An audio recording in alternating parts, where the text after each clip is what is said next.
Bom dia. Que a graça e a paz do Senhor Jesus Cristo seja em sua vida, no seu lar e em seus negócios. Quero agradecer a Deus por permitir entregarmos nossas primícias a Ele e juntos desfrutarmos de mais um dia dessa palavra que se encontra na carta aos Romanos, no capítulo 6, versículos 22 e 23. Agora, porém, libertos do pecado e feitos servos de Deus, tendes o vosso fruto para a santificação e, por fim, a vida eterna. Pois o salário do pecado é a morte, mas o dom gratuito de Deus é a vida eterna em Cristo Jesus, nosso Senhor.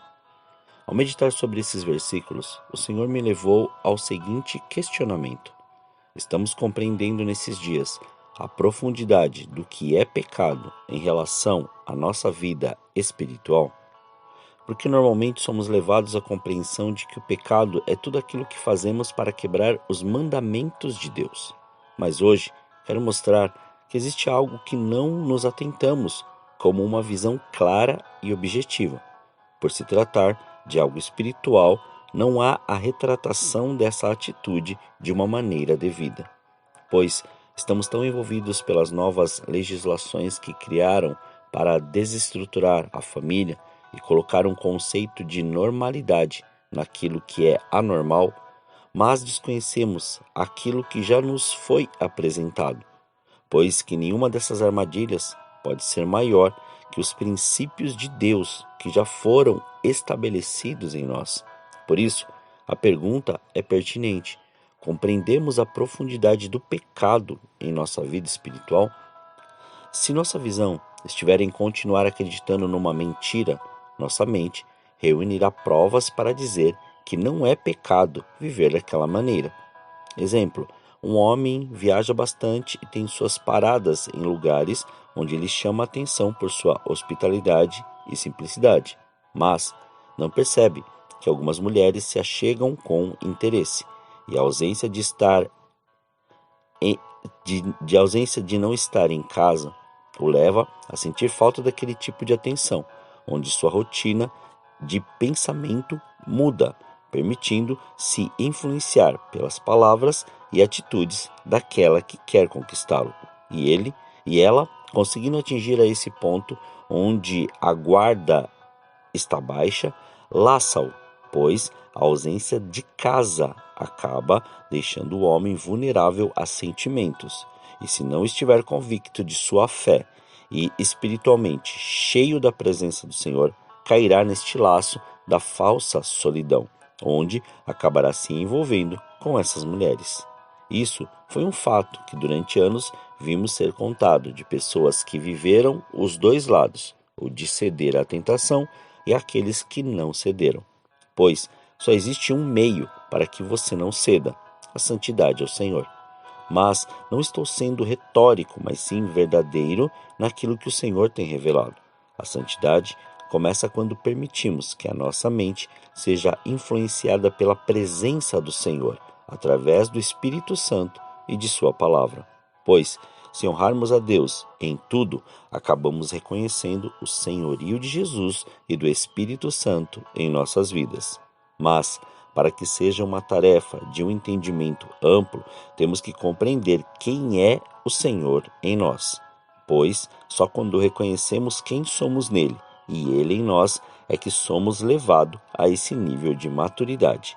Assim como José teve as oportunidades, mas não deu ouvidos à necessidade do seu corpo e às constantes sugestões de pecados sugeridas pela mulher de Potifar, e nem mesmo as demais ofertas de corrupção, mas se manteve fiel ao Senhor e à sua promessa. Ter maturidade espiritual é saber que não é o levantar do pecado que o faz forte, mas o evitar pecar e se vender que o leva ao entendimento da santidade. A santidade é o caminho de ter este relacionamento e intimidade com o Senhor. Diariamente somos tentados e provados de todas as maneiras, mas nossa atitude é que define qual é o nível de sabedoria que temos na palavra e qual o nosso nível de intimidade com o Senhor. Sim, disse sabedoria, pois aquele que tem conhecimento pode abrir uma lacuna que apresentará argumentos para pecar, acreditando que está fazendo a coisa certa, levando muitos ao mesmo caminho.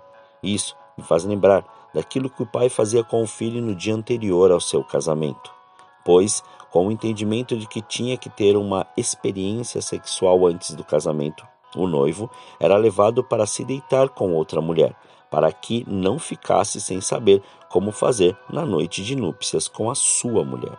E isso, até para muitos na época, era uma coisa louvável, mas os mesmos ditos cristãos dessa época não compreendiam que espiritualmente estavam lançando maldição sobre o seu casamento e suas gerações. O pecado, uma vez instalado e não confessado, leva a uma prisão sem entendimento. Por isso que o Senhor tem como princípio a santidade, porque é nela que se respalda a liberdade de conhecer ao Senhor. Quero concluir dizendo: nada pode ser maior na sua vida do que viver a vida que Jesus te deu, deixar o Espírito Santo te ensinar e viver aquilo que a palavra ensina.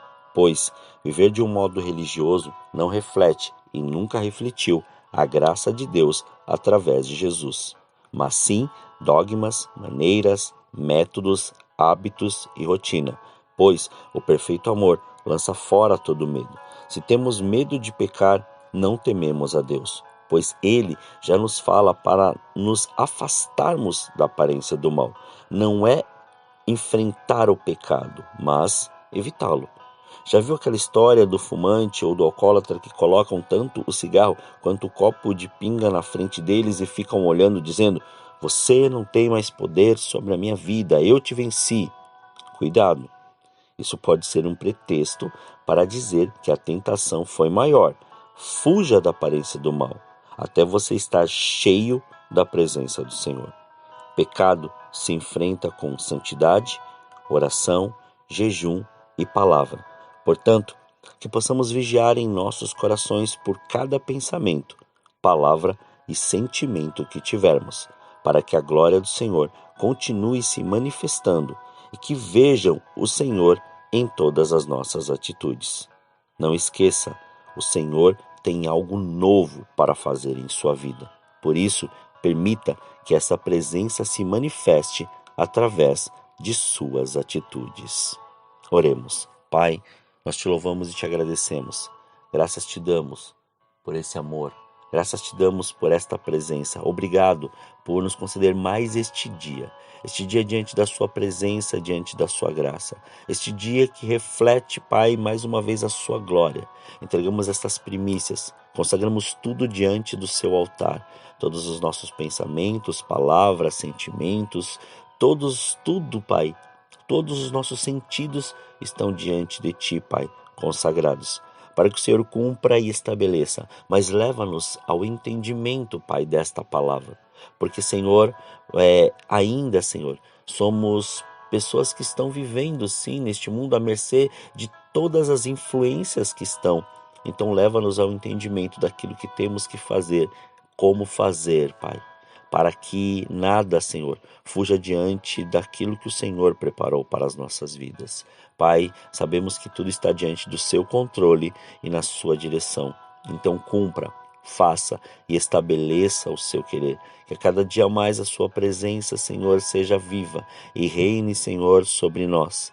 E que tudo aquilo que os teus filhos necessitam, Pai, que venha, Pai, a sua presença, Senhor, e concretize no coração. Não deixe, Pai, com que nenhum outro sentimento, a não ser, Pai, este amor que o Senhor liberou para nós ali, Senhor, na cruz do Calvário e na sua ressurreição. E assim, quando entregou o Espírito Santo de Deus, esta seja a verdade, mas não, Senhor, nenhum tipo, Pai, de sentimento de solidão, de apatia, ou possa ser qualquer outro, Pai, de raiva, ódio, incompreensão, mas que antes seja, Pai, a sua vontade revelada em nós, que possamos, Pai, compreender e entender, Senhor, que não é o pecado, Senhor, mas sim a tua palavra, através da santidade, da obediência e através daquilo que o Senhor tem preparado para nós. Somos gratos a Ti. Ensina-nos em sabedoria, Pai, como viver e fazer aquilo que o Senhor tem proposto